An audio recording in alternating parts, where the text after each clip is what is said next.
প্রথমে কড়াইয়ে তেল দিয়ে পেঁয়াজ বেরেস্তা করে তুলে নিলাম। ওই তেলে দিয়ে দিলাম গরুর মাংস। আজকে গরুর মাংসটা একটু অন্যভাবে রান্না করব। মাংস কিছুক্ষণ ভেজে নেব, তারপর দিয়ে দিব গরম মশলা, তেজপাতা, পেঁয়াজ কুচি, আস্ত রসুনের কোয়া একটু বেশি পরিমাণে, আদা বাটা, হলুদ, মরিচের গুঁড়া, স্বাদ মতো লবণ, গরম মশলার গুঁড়া 1 চামচ, আর সব উপকরণগুলো কিছুক্ষণ কষিয়ে নিয়ে দিয়ে দিব 1 কাপ গরুর দুধ।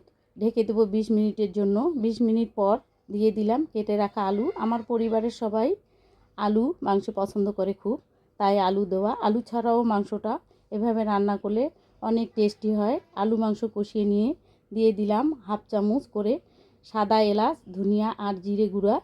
ফ্লেভারের জন্য দিলাম কাঁচামরিচ 4টে। আরও কিছুক্ষণ কষিয়ে নেব যতক্ষণ না আলু সিদ্ধ হয়। আলু সিদ্ধ হয়ে গিয়েছে, মাংসটা কষানো হয়ে গিয়েছে, আর কালারটা কত সুন্দর হয়েছে, তেল বেরিয়ে এসেছে। এখন দিয়ে দিলাম পেঁয়াজ বেরেস্তাটা, আর দিয়ে দিলাম 1/2 চামচ চিনি।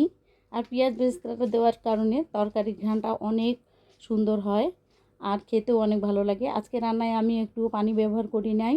আমার রান্নাটা ভালো লাগলে বাসায় অবশ্যই একবার হলেও ট্রাই করবেন। আর কালারটা দেখুন কত সুন্দর হয়েছে, খেতেও দারুণ হয়েছে, অনেক টেস্টি।